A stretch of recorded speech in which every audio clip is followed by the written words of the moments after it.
नमस्कार दोस्तों। आज मैं आपके लिए एक बार फिर नया टॉपिक लेकर आया हूं और टॉपिक है ग्रॉस सैलरी वर्सेस सीटीसी। आपने ये टर्म सुनी होगी कि ग्रॉस सैलरी क्या होता है, सीटीसी क्या होता है। तो ग्रॉस सैलरी और सीटीसी के अंदर CTC means cost to the company and gross salary is a part of the CTC. चलिए शुरुआत करते हैं आज के इस वीडियो की और हम लोग बात करेंगे ग्रॉस सैलरी वर्सेस सीटीसी के ऊपर।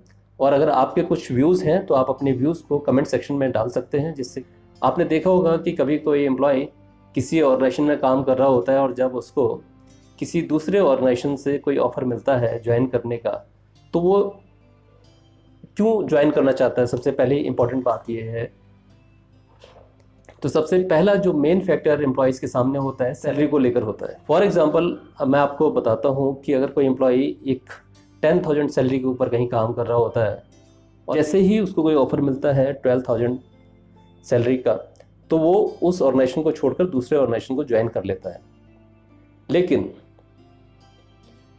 जब उसकी सैलरी उसके हाथ में मिलती है तब उसको पता लगता है कि जो पहले उसको सैलरी मिल रही थी 10,000 रुपीज़, अभी उसको 12,000 सैलरी होने के बाद भी उसको 9,500 रुपीज़ उसके इन हैंड सैलरी मिल रही है। दोस्तों आखिर ऐसा क्या है कि ग्रॉस और सीटीसी का ये इतना बड़ा कन्फ्यूज़न क्यों है। आज के इस वीडियो में हम बात करने वाले हैं इसी सब्जेक्ट को लेकर, इसी टर्मिनोलॉजी को लेकर। इसको हम समझने की कोशिश करेंगे कि दोनों में डिफरेंस क्या है और हमें इन बातों का कैसे ध्यान रखना चाहिए।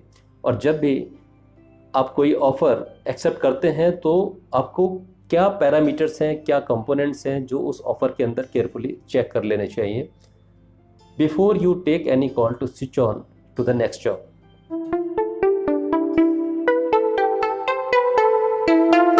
Welcome back to my YouTube channel let's connect with Sanjay. मैं आपका स्वागत करता हूं आपके ही अपने इस यूट्यूब चैनल में।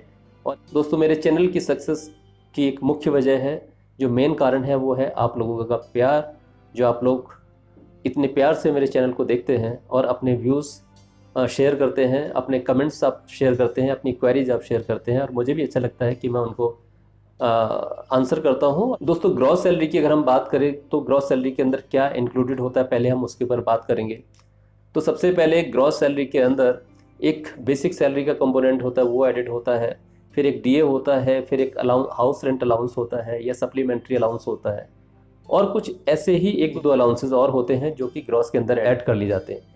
इसके बाद क्या होता है कि एम्प्लॉयर ये देखता है कि उसको ये इस एम्प्लॉय की कॉस्ट कितनी पड़ रही है, तो उस कॉस्ट को कैलकुलेट करने के लिए उसमें और बहुत सारे कंपोनेंट्स ऐड कर दिए जाते हैं। अब हम बात कर रहे हैं ग्रॉस सैलरी में और सीटीसी के अंदर डिफरेंस क्या है।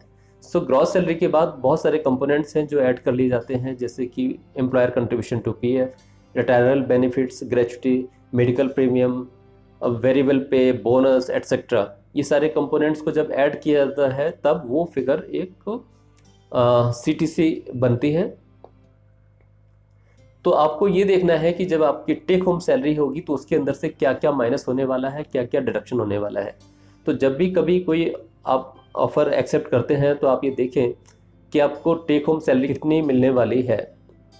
कहीं ऐसा तो नहीं है कि जो आपकी एग्जिस्टिंग सैलरी है और जब आप स्विच ओवर कर लें एक जॉब से दूसरी जॉब के ऊपर और जो आपको सैलरी मिलने वाली है वो पहले से टेक होम कम हो जाती है। तो इस बात को ध्यान रखने के लिए आपको देखना है कि आपके सीटीसी के अंदर क्या क्या कंपोनेंट्स ऐसे हैं जो आपको आज की डेट में मिलने वाले नहीं हैं, यानी कि मंथली पे आउट होने वाला नहीं है।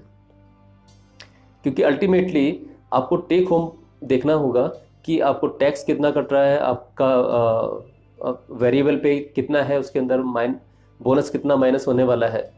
तो नेट आपको देखना है इम्पैक्ट आपका एग्जिस्टिंग सैलरी में और प्रपोज सैलरी, यानी कि जो आपको फ्यूचर में सैलरी मिलने वाली है किसी नए एम्प्लॉयर के यहाँ पर ज्वाइन करने पर, किसी नई ऑर्गेनाइजेशन में ज्वाइन करने पर, किसी नई कंपनी में ज्वाइन करने पर, तो उन दोनों में कितना डिफरेंस आने वाला है। और दोस्तों एक चीज़ मैं आपको बता दूं कि ज़्यादातर मेरे फ्रेंड्स इस पॉइंट को देखते हैं कि मुझे अगर सैलरी ज़्यादा मिल रही है तो स्विच ओवर कर देना चाहिए। दोस्तों ग्रॉस और सीटीसी की डेफिनेशन को समझने के बाद, दोनों के कंपोनेंट्स को समझने के बाद अब आपको देखना है कि सीटीसी के अंदर जो भी कंपोनेंट्स एडिड हैं, जो भी पार्ट एडिड हैं, उसमें से ऐसे कौन कौन से पार्ट्स हैं, कौन कौन से कंपोनेंट्स हैं जो आपको फिक्स नेचर के नहीं है, जो आपको हर मंथ मिलने वाले नहीं है। अगर आप इन दोनों के डिफरेंस को समझ गए और आपने ये देख लिया कि आपको ये कंपोनेंट्स है, फॉर एग्जांपल वेरिएबल पे है जो आपको हर मंथ मिलने वाला नहीं है, या रिटायरल बेनिफिट्स है, या ग्रेच्युटी जैसा कंपोनेंट है, या बोनस है, या कोई और ऐसे अलाउंसेस है, फूड अलाउंसेस है, या कुछ भी ऐसे कंपोनेंट्स हैं, वो चीज़ें अगर आप माइनस कर लें तब आपको समझ में आएगा कि आपको per month in hand salary कितनी मिलने वाली है। फॉर एग्जाम्पल एक और मैं एग्जाम्पल आपको देता हूँ, एम्प्लॉयर कंट्रीब्यूशन टू पीएफ। कई बार एम्प्लॉय देखता है कि उसकी सैलरी में से पीएफ की डिडक्शन डबल हुई है। प्रैक्टिकली ऐसा नहीं है, क्योंकि ग्रॉस और सीटीसी के अंदर जो कंपोनेंट एडेड होता है एम्प्लॉयर कंट्रीब्यूशन टू पीएफ, ये सीटीसी में ऐड कर दिया जाता है, और एम्प्लॉय का जो कंट्रीब्यूशन होता है, सपोज अगर एम्प्लॉय का कंट्रीब्यूशन पीएफ में 1800 है, तो एम्प्लॉयर कंट्रीब्यूशन टू पीएफ भी 1800 होगा, जो उसकी टोटल सीटीसी से माइनस हो जाएगा। तो एम्प्लॉय को क्या लगता है, जब उसको अपनी पे स्लिप मिलती है तब वो देखता है कि मेरा तो पीएफ डबल कटा है। फैक्चुअली ये ठीक नहीं है, ये अंडरस्टैंडिंग ठीक नहीं है। जो डिडक्शन हुई है वो ठीक है, तो ये डबल डिडक्शन तो होनी है। अगर 12% एम्प्लॉय का पीएफ कटा है तो एम्प्लॉयर का कंट्रीब्यूशन जो है 12% ही होगा, और उसकी टोटल सीटीसी से ये 24% माइनस हो जाएगा। तब एम्प्लॉय को लगता है कि हाँ मेरी सैलरी तो बहुत कम है। तो इसलिए जब भी आप एक नया ऑफर कहीं आपको मिलता है, नया कंपनी आप ज्वाइन करने वाले होते हैं, तब आप इन सब चीज़ों को देख लें और दोनों का डिफरेंस निकाल के देखें कि एक्चुअल में आपको इन हैंड में कितना परसेंटेज हाइक मिली है। दोस्तों, अगर आपको कोई भी सवाल इससे जुड़ा हुआ लगता है, कुछ क्वेरीज आपकी है, तो आप मुझे पूछ सकते हैं, अपनी व्यूज़ कमेंट सेक्शन में डाल सकते हैं।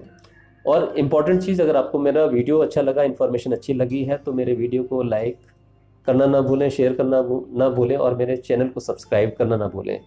अगले वीडियो में मैं एक बार फिर हाजिर होऊंगा नए सब्जेक्ट के साथ।